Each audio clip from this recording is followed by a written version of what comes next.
There's no probability in accounting. It has to be right or wrong. The AI believes this journal entry is 80% chance of being correct. You only care about the brand when you can't tell the difference between the products. So whether it's Heinz ketchup and every other ketchup, or pick your favorite audit firm versus it's all the same. And so how you win is you just have a 10x better product, and then you don't worry about the brand. Anybody whose economic model is to be paid hourly is not interested in productivity. There's a lot of IQ out there. There's not as much EQ. And a high EQ person, a high EQ organization is very differentiated. Just because we're a big company doesn't mean we should act like one. Just keep executing faster and faster. I can say Carta is an AI company, but what does it really mean to be an AI company? Welcome back to another episode of Invested. I am thrilled to have Henry Ward, founder and CEO of Carta, with me here. Hi, Henry. Hi, Michael. Great to be here. Thanks for having me. I've been wanting to have this conversation for a while, and we hooked up around one of my previous guests that I had on this. And what's interesting to me is I'm a user of Carta. It's not a product I ever thought I would use, but I'm a user. So even though I'm already a user, I'd like you to sell to our entire audience why someone should use Carta. We started building it because in 2013, 14, the cost of starting a company started to go to zero because of open source software and cloud. And so anybody can start a company. And when we looked at what it took to start a company back then, and the fees to go along with it, the most expensive thing that startups were spending money on was legal fees, primarily around managing the cap table, because it's such a manual, high dollar process for law firms. And so we started Carta to do cap tables, 409As, stock option expense accounting, all of the sort of accounting and legal services work that goes around a cap table. And I think, we dropped the price of a startup spending legal and 409A fees from $50,000 a year to $5,000. And that's still true today. And most people come to Carta to use our cap table software because it's way cheaper than paying lawyers to do it manually. And is this just a cost element, or is there added benefit to using Carta? So the one of my favorite lines is from, I think it's Chris Dixon over at A16Z. He goes, everybody wants to build a network software company or network platform, but they always forget the 0 to 1, the cold start problem. How do you bootstrap into a network? And initially, when customers started coming to us, it was Chris Dixon's line, come for the tool and the state of the network. So they came for a better cap table product than law firms and spreadsheets, and a better valuations product than valuation firms. So they came for that tool. But over time, we create this network effect where now, if you come to Carta, you get a better tool, but more importantly, you get the network of investors that all know Carta. And so when you issue securities to them, they all already have securities on Carta, employees do, and you become part of the Carta ecosystem, which I would humbly argue is really now the Silicon Valley ecosystem of where do I track everybody that owns my company. And then the flip side is, as a user, an investor, how do I track all the companies I own? Yeah, I've always appreciated the idea that it would be great to disrupt lawyers and accountants. That holds a lot of appeal to me. I invested in truly on that notion of disrupting audit. And in general, I think if you think about the professional service provider world that's been servicing startups, it's under threat now, right? Carta, AI, and a host of others. How do you think about this kind of challenge and the future of this service provider industry uh, from your perspective at Carta? We're deep into AI for exactly that reason, Michael. I would say Carta is good at two things. We are good at taking spreadsheet problems, and turning them into cloud solutions. So we take, anything that people are doing on spreadsheets. We're like, hey, I think we can help, and we put that into the cloud. Cap tables was a spreadsheet problem. Valuations is a spreadsheet problem. Stock option expensing was a spreadsheet problem. Fund accounting is a spreadsheet problem. LP reporting is a spreadsheet problem. We moved all those things into the cloud. The second thing I think we're really good at is taking services industries and turning them into software businesses. So again, cap tables is a service industry. Foreign and valuations as a service industry, fund administration as a service industry, and we move those into the cloud and turn them into software businesses. AI is dramatically accelerating our ability to do that. This new tool of AI is allowing to do this much faster, much better. I think I'm not a believer like law firms are going to go out of business.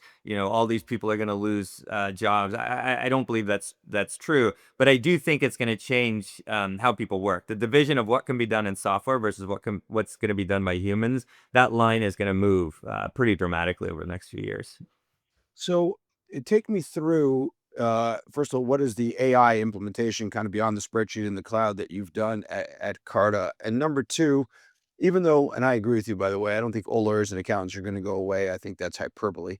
Um, but how has it exactly changed the services that lawyers and accountants have provided to startups and others?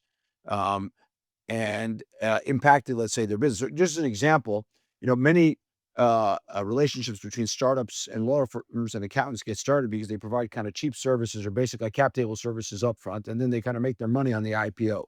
But you've disrupted that now, and so I really want to understand at a deeper level that relationship and the impact on the economics, for example, of law firms and accounting firms. I'm a little bit contrarian in this, perhaps. I'm sure many people disagree, and time will tell if I'm right or wrong on this. Um, I I don't think a lot of these service firms are going to get disrupted by selling tools to them. So when you think about like all the legal startups, that are selling software to law firms, I don't think that's going to be disruptive. I don't think that changes things very very well because all of them are selling on this thesis of productivity, and law firms are just the economic model for them rejects productivity tools. That's why I always say like law firms in Silicon Valley didn't start using DocuSign until the mid 2010s, and they're gonna go from learning DocuSign to AI in one leap. Like I'm not a strong believer in that. The other thing I'm not a strong believer in is that if and I speak very specifically about system of record platforms that many of these AI agents that think they're going to replace system of records, I actually think is misguided as well. People are not going to get productive or rich, get productivity enhancements or rich selling to service provider firms because they're the last guys in the world to adopt technology. Yeah. But So service providers, they're the last people to adopt technology because their economic model. Anybody whose economic model is to be paid hourly is not interested in productivity. They'll say they are 100%, but they aren't. The economic model just doesn't support it. The second thing is all of these service firms. There's no capex for them. It's a rent. It's an hourly rate. It's you make the money and then you keep it. You have to pay for some overhead, but there's no incentive for these service firms to invest in capex because they're really just taking money from themselves today and investing in the firm for output productivity and new economics for future partners. And so there's no incentive for capex. That's why corporations invest in technology is because shareholders outlast the management teams. But that's not true in these service firms. And so investing in capex for these service firms doesn't work. It's not a sustainable model. My my contrarian perspective. I think what gets disrupted is what I would argue is the right type of business to build, which is these full stack businesses, where it's not I'm selling a tool to a service provider. It's I'm replacing a service provider with a better service provider, and the service provider is better because they provide software. And so, for example, for us, cap tables, we're a better service provider for cap tables. We're a better service provider for 409A. We're a better service provider for stock option expense accounting. We are a better service provider for fund administration, but we own the entire stack. We own everything. We own the entire solution. And the reason we're better is because we know how to adopt technology and we're willing to invest in CapEx to create a better service. So I don't think law firms are going to get disrupted by buying tools. I think a law firm will get disrupted because a software company decides they're going to build a better law firm. but your case again, the business model of these law firms is that they kind of lose money early on, or at least they say they do lose money early on to service a startup, but make it up on the IPO. But do I even need a law firm at the beginning? I just come straight to Carta, get my get my company docs, get my cap table, get my 409A, and then I pick up the lawyer later whenever I need them. So I think a lot of companies are delaying getting a law firm, especially like a partner at a big name law firm, just to get started because there is so many things that they can do now. Even the law firms publish formation documents. They can come to us for cap tables. There's a lot of providers that will give them NDAs and contract management services and all the other things that you need to kind of stitch together a company. I would say many of these startups really do, and even with safes, they don't they don't really need a lawyer to do safes. So with many of these startups, they're not actually getting a lawyer until their Series A or a priced Series seed round, where they actually need somebody to do legal docs for the financing. And how does that disrupt the law firm's business? How does it I impact think, your and I don't think this is new. I think over the last 10 years, the work that partners do becomes increasingly higher level, which is what we want. It used to be 15 years ago, partners would do formations for companies. It's crazy, and now no partners at a reputable law firm do formations anymore. And I would say now even associates aren't doing it. And that's what you want is you want the people moving further up the value chain to higher level work, whether it's IPO work, whether it's M&A work, whether it's complex financing work. You want them doing that, and then all the commoditized stuff, you really want tooling and software and lower cost service providers to do. Give me an example of an AI implementation in Carta. We have a bunch. So I'll give you kind of a category. So the first one is um, no human should be doing data entry anymore. It doesn't make sense. And a lot of human work is data entry. It's like, how do I get the data out of the documents? Or, I got an email and I type the stuff in. How do I get the inputs into the software? So that's an example of one is now machines read most of our documents and nobody needs to, one, enter data, whether it's cap table data, whether it's LP data, whether it's fund accounting data. And two is nobody has to check data because now a machine can read the document, make sure we've implemented it correctly, and do all the quality checks. So that's like the easiest one. That's the lowest hanging fruit using AI vision. Um, the second part that's I think more interesting is we're spending a lot of time with how the user experience in software is going to change. So one of my arguments is we shouldn't be building forms anymore. Web forms have been the dominant way to collect data for 20 years. And it was really built because you had all this sort of unstructured data in the world, and we had to structure it into a database. There had to be an interface that someone could say, this number is shares. This number is, LP commitment. And you did that by creating a form that said, put this number in as share count, put this number in as LP commitment, put this number in as amount invested. And that was the translation from the real world into the database. In LLMs now, we don't need to do that anymore. You could type in numbers in any way you want, and the LLM should figure out where it goes in the database.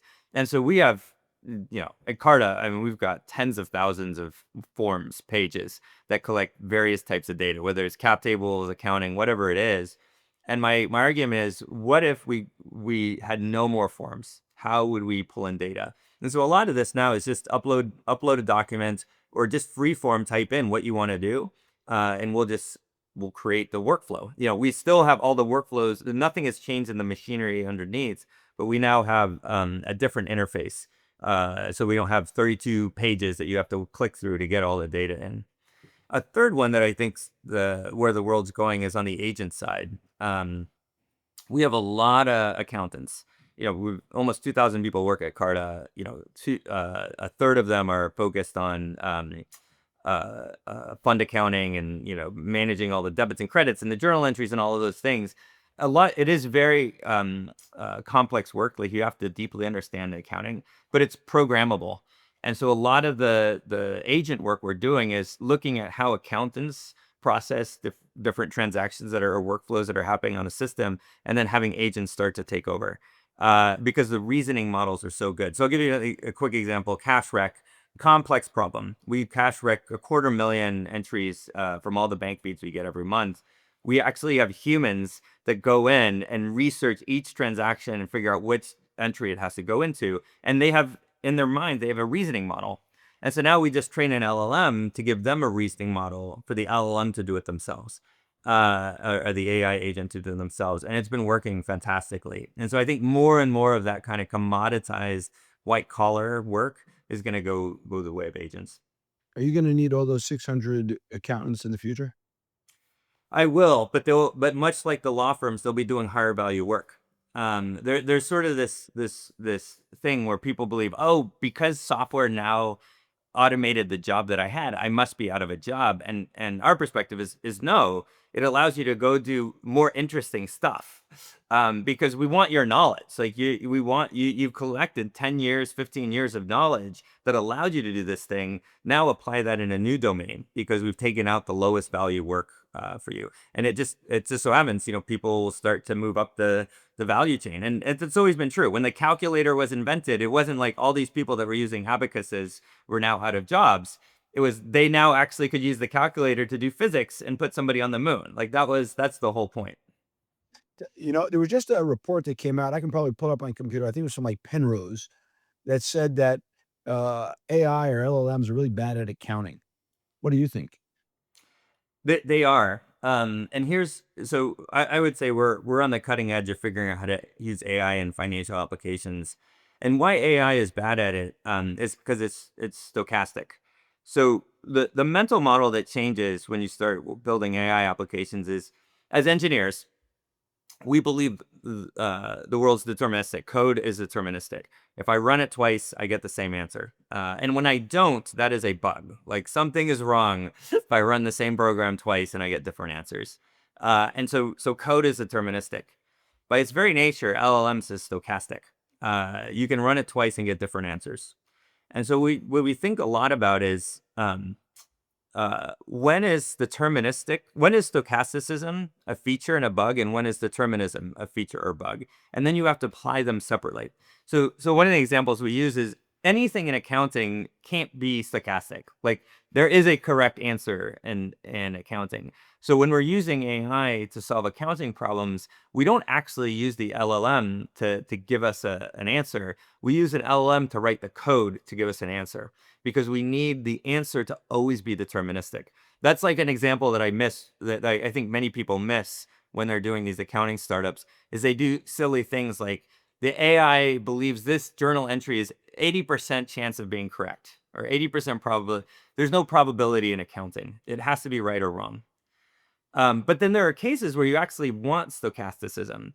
So one of the examples might be when we're generating a report that a customer wants, instead of giving them one report, we might give them three, all slightly different, and then they can pick the best one. And so you want variation in how you report these numbers.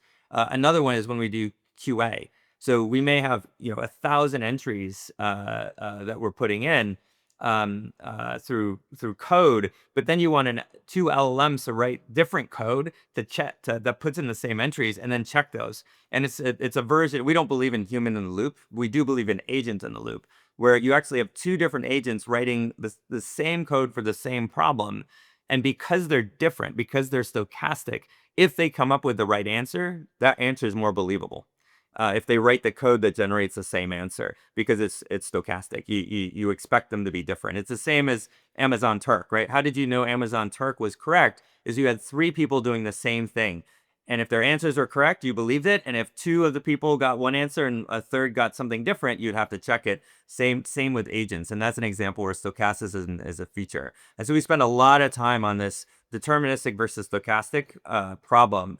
And then accounting always has to be deterministic, but the way we do accounting can be stochastic. I think that's incredibly fascinating and brings up a question I think that I hadn't thought of until you started speaking this way, which is I hire PwC not to necessarily to get the right answer, also to get the right answer, but because PwC signs on the document. There's kind of a branding element to it. When I do a 409A, I mean, we'll just be open with each other. A lot of the 409A valuations are made up, right? And they're kind of solving for a answer that you already know rather than coming to a real mathematical or accounting conclusion. But because somebody is signed on the 409A, I can use it at a board level in order to kind of support or buttress the valuation that I've come up with anyway at the board level. So a large part of the value of many of these firms, and that's why there's a big four today in accounting and in brand name legal firms, is to provide the brand name. What you've just described now is stochasticism as a replacement for brand name, meaning uh, I've got three proofs, so to speak, that could have come out another way, and now I'm going to replace it with this kind of 777 in the slot machine of three proofs in a stochastic system. Does it actually work? I mean, it technically works, but the question is if it actually really works for the customer. Yeah. You know, And what I does think it this mean depends for on. brand names going forward? I guess is the second part of the question. Yeah, I think it depends on the product.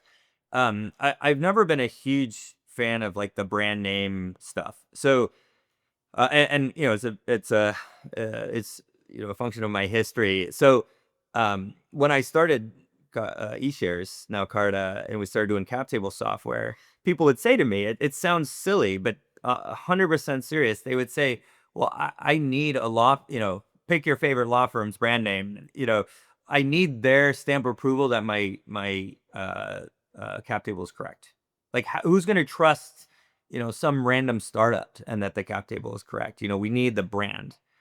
And it's just a funny way of thinking about the world. If that's always true, nothing changes. And then why don't you need a brand for NetSuite? Yeah. Right? We use software all the time for mission critical stuff. We don't go, well, we need PwC. We don't trust NetSuite.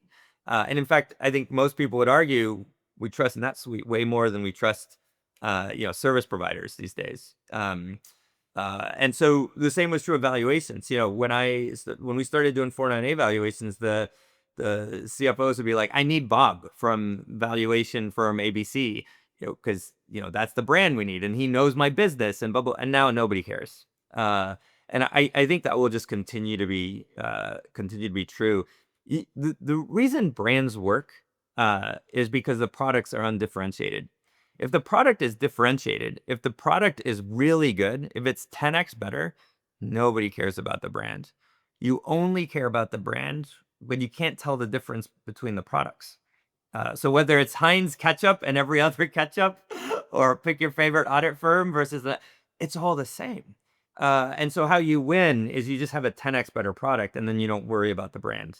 Scott Bannister, who I think is one of your early investors, said I should ask you the following question. Like, how are you responding to the flood of Carta copycats? There's like Carta for real estate. And so therefore it comes back to the question, the brand matters when it's a commodity business. And obviously you're being challenged by many, many, many challengers trying to commoditize your business. And so how do you respond to the copycats and differentiate yourself if it's not through the brand called Carta? Yeah. Well, I think I was very worried about uh, all these copycats, for everything, whether it's crypto, cat tables, just exactly what we're doing, Carta for other asset classes. Um, uh, I was very worried about it because I was like, look, cat tables will become commoditized. I was wrong. It just hasn't. And I'm not 100% sure why.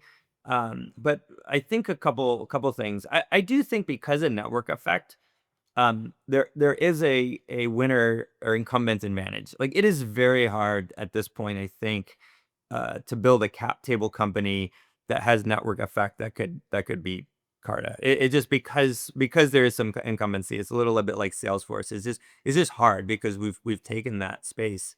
The other thing I think I've learned is execution matters. Everybody says it, nobody believes it. They're always like, it's the idea, and it's not. It's the idea plus the execution. And so you can have the same idea, but if you don't out execute, it's hard to win.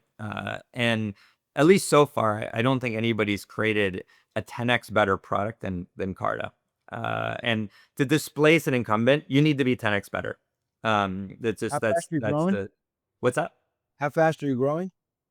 We're about 20% grower at about 500 million in ARR. Well done. Do So you IPO yourself on Carta? I'm sorry, say again? You're gonna IPO yourself on Carta? Not ourselves, because we only do private companies. We don't do public anymore. We stopped doing public and decided to be private market specialists. But the original vision, Michael, was that we would IPO on ourselves. Today we're not. We're only working in private markets, including like private equity and private credit. That's like where we spend most of our time now. Amazing. So I want to change gears for a second because the podcast Invested is about how values create value, and ask you like, what are your core personal values, and what drives you?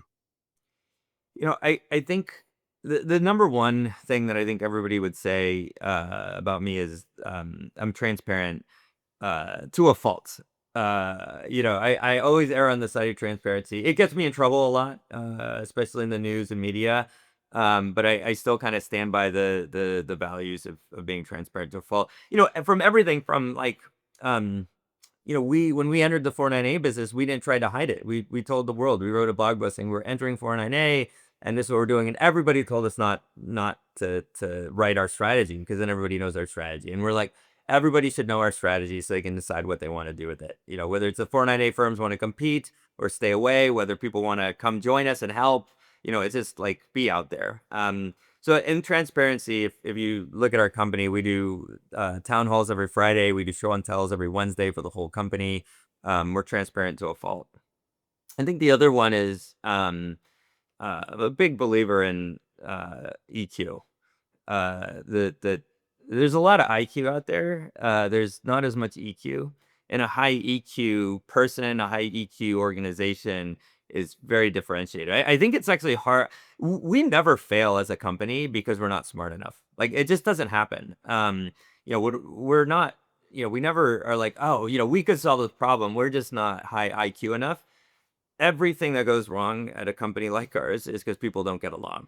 It's just people aren't aligned. People make mistakes. People don't work together well. It's always EQ problems. And so I spent a lot of time personally thinking about EQ, but also trying to teach it in the organization. So one of the things I think you wrote somewhere is like you hire only missionaries, uh, and others. I guess the word missionary carries a lot of different meanings, or it can bear a lot of different meanings. Um, I don't often think about missionaries as having the highest EQ necessarily, although, like some religious missionaries have probably high EQ because they're recruiting or proselytizing for the faith. But oftentimes, the way we think of these missionaries is this missionary zeal, is knocked down the doors and not the highest EQ. How do those jive with each other? Yeah, I think missionary to me is more about why they're there, the why versus the how. So the why is, asymptotically, Hewlett Packard, the 137,624th employee goes to Hewlett Packard because they need a job. And asymptotically, that's true. And that will be true of us. But we're trying to hold that off as long as possible and hire as many missionaries as we can in the world until we run out of them. And it's they come because they really care about the vision. And why I think that's important is one, they're there for the long run, loyalty, all the kind of normal stuff you'd like to see in employees. But I think what's most important is they get what we're trying to do. The problem, almost always the problem that you have in running large organizations, is this local versus global optimization problem, where a team can optimize locally for what they're trying to do, but it's a local optimization for the organization. It's not the global optimization, but it's global for them.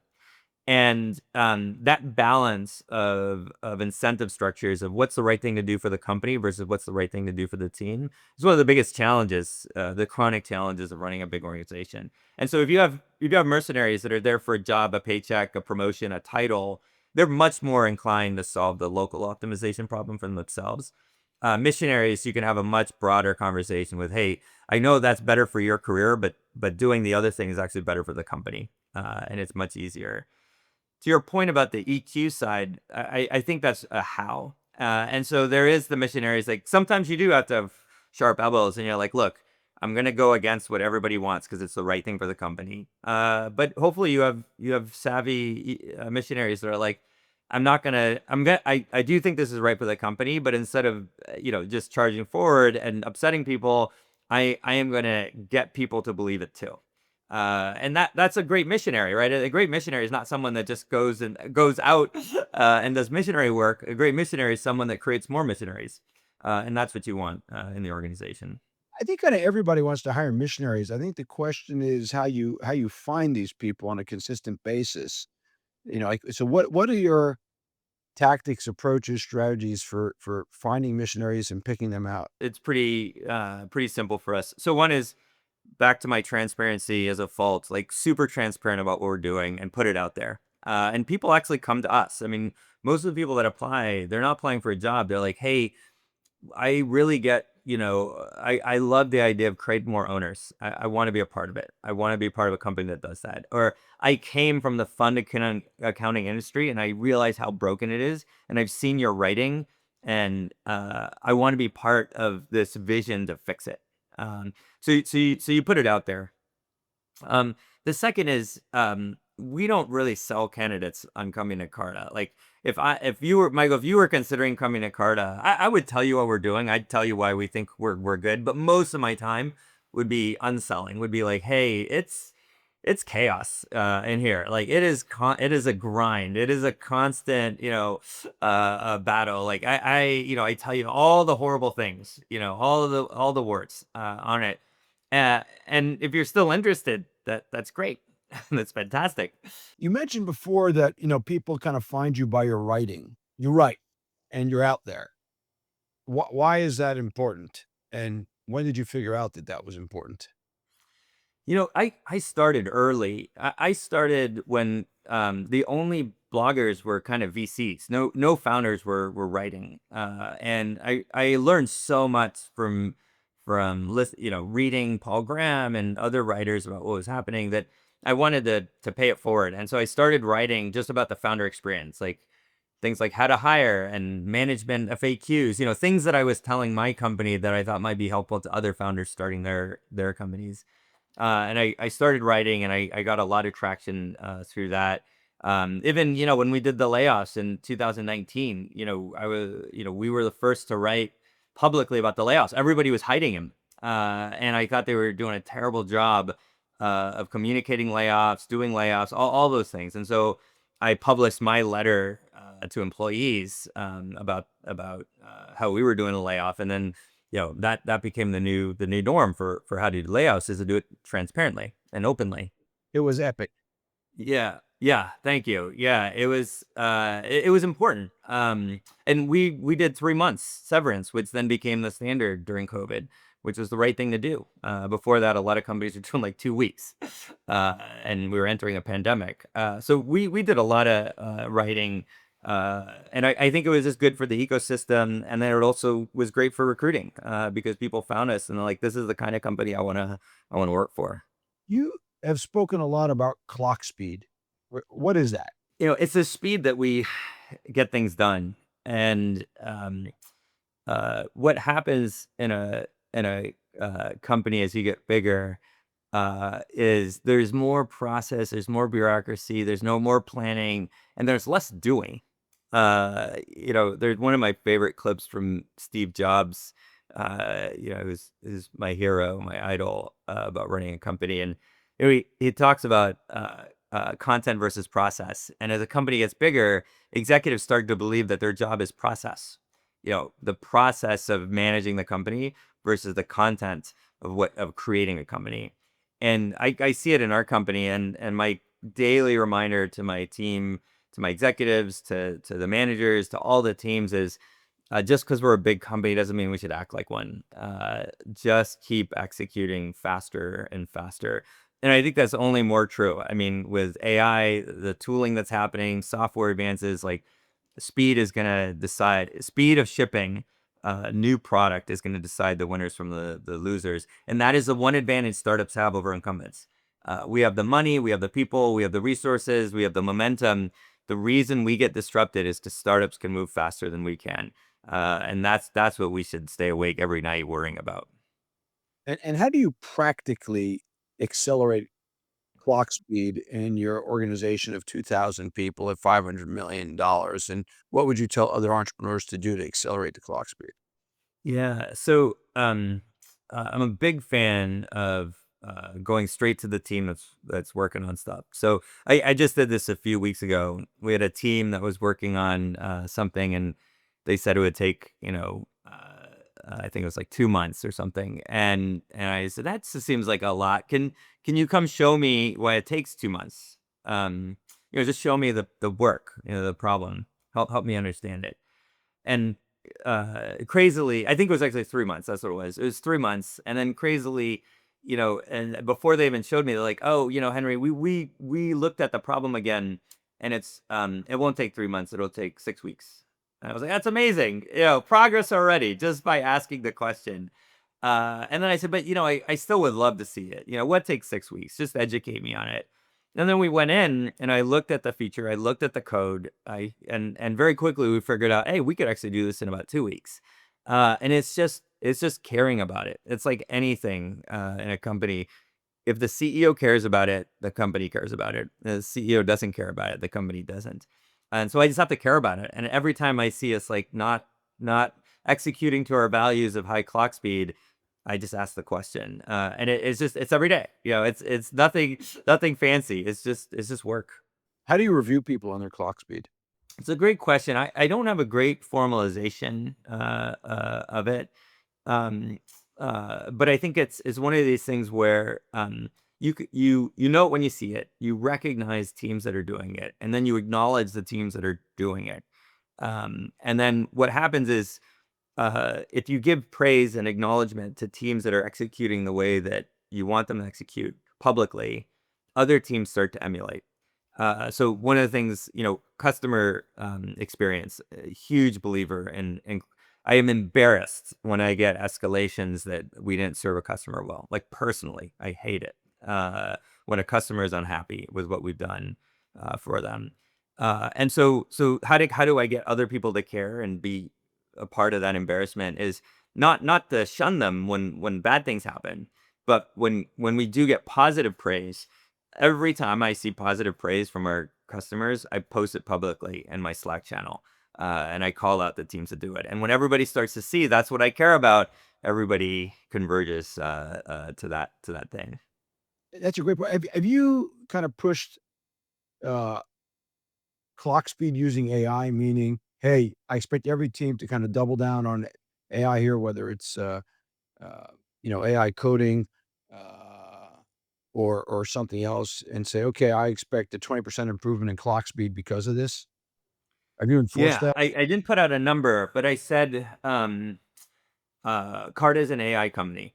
And one there's this interesting question is I can say Carta is an AI company, but what does it really mean to be an AI company? And I offer two definitions. So one is you're an AI company if you build products that deliver an AI experience to customers. So if we're using AI, if we're building software that uses AI for customers that they use, we're an AI company. The other is you don't build AI-based products.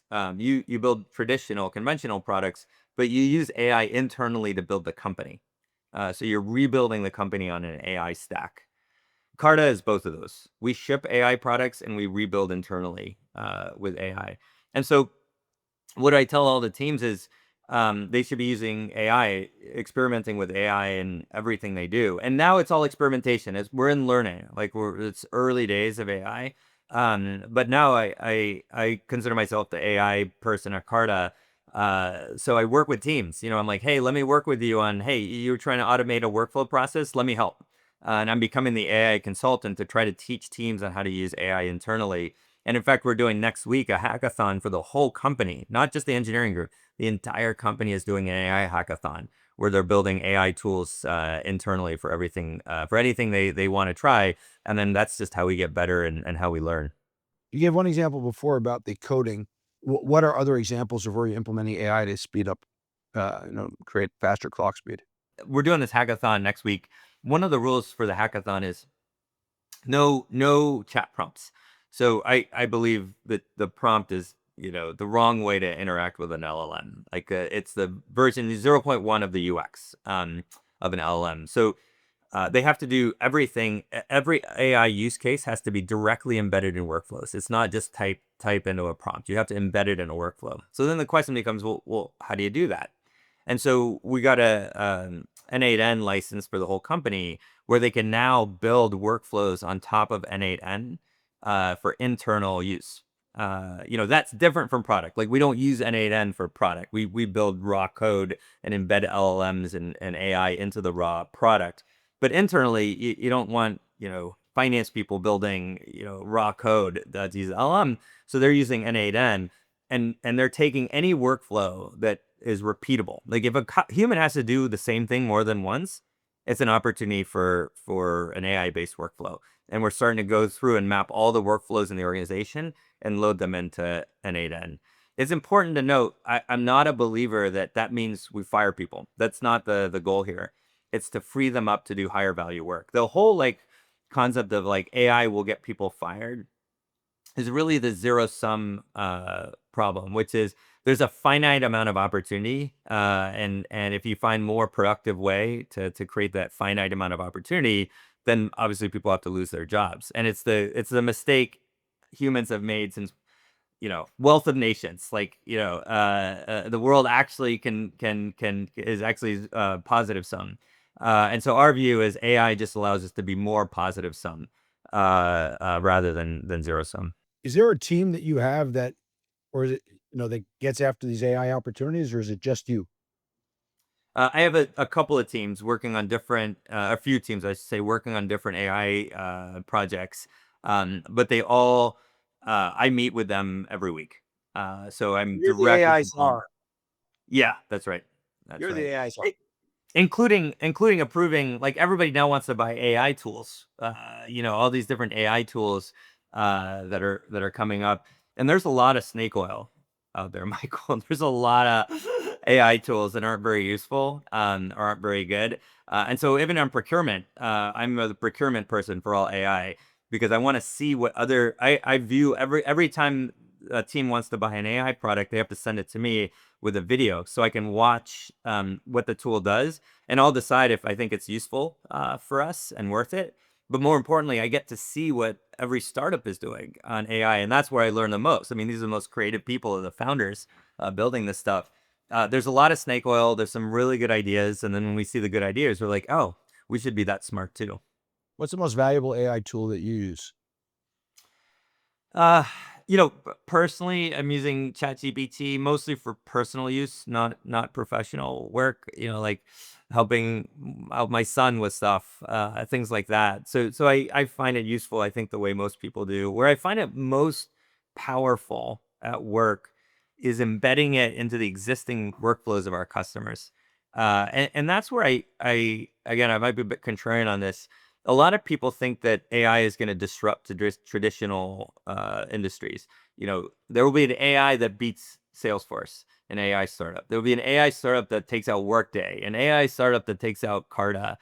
And I just don't think that's true, because the difference between being an AI tool and being a system of record is the AI tool can't change the system of record without the system of record. And so, because we're the system of record, whether we're Salesforce, Workday, or Carta, if we embed AI, we're not read only, we are write. And so, the most powerful use cases of AI for us is not, hey, we figured something out for the user, but we can act on behalf of the user.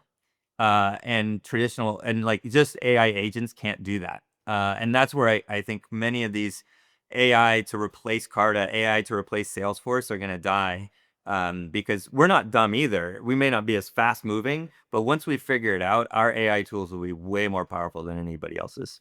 I think that's profound. It's, advantage incumbent in many of these cases, particularly to the point you made when you have to write to the system.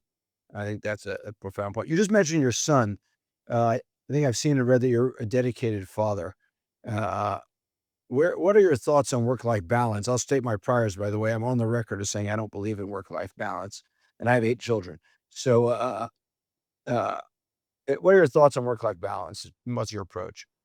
Yeah, I'm not a huge believer in that as well. I mean, if it works, if it's a good framework for people, I'm supportive. For me, it's about integration. As a founder, CEO, there is no separation between my personal life and professional life. It's always embedded. And so I don't spend time thinking about how do I put boundaries between them. I spend time thinking about how do I merge them in fun and interesting and healthy ways. So for example, I bring my son on trips a lot. He's 11. If he's been this our Singapore office, our Abu Dhabi office, our London office. Like he's been, New York office. He's been everywhere. Employees know him and see him around. So I bring him there. We're actually gonna run an experiment in sixth grade for homeschooling because that allows him to have more flexibility. The problem with schools is family has to build their schedule around the school schedule. But if you homeschool, you can build the school schedule around the family schedule. And so we're gonna experiment with that. We spend a lot of time together where he'll accompany me on work. I'll go to his things, but I can work remotely. So for me, it's not about balancing the two. It's about how do I merge them in healthy, fun ways. Tell me, what's your strategy on remote versus IRL in real life for the company? I'm a huge fan of in the office. We're in the office 3 days a week, Tuesday, Wednesday, Thursday. The whole company's in. The Well, 4 day I think weekend? it's so. Sorry. Well, 4 day weekend? Yeah, exactly. We may go to Monday through Thursday. We work from home today on Mondays and Fridays. It's always this balance of flexibility, versus getting people in the office. A lot of people say they're more productive at home. I never argue the case. What I always tell them is I say, look, you may be more productive at home. I won't argue, but I know um, uh, you'll care more about work if you come into the office. You're less likely to quit. You'll be more passionate about what you do. It will be a bigger part of your life if you're in the office than you're interacting with an entire company through, a monitor. And that's just true. Like we have the data on it. If you're a remote worker, you're way more likely to quit. You're way more likely to get fired. Like you're just less engaged. It's just true. It's not 100%, but on average, that's true. And for us as a company, I think people have really embraced it. Like we love coming into the office, and I'm a big fan of it too. Your secondary market shut down in 2024. It was a reasonably public challenge and blow, I think. Um, how did you kind of maintain trust after that, and how'd you bounce back? You know, um, the give it wasn't even shutting down CartaX. It was the death of a dream for me.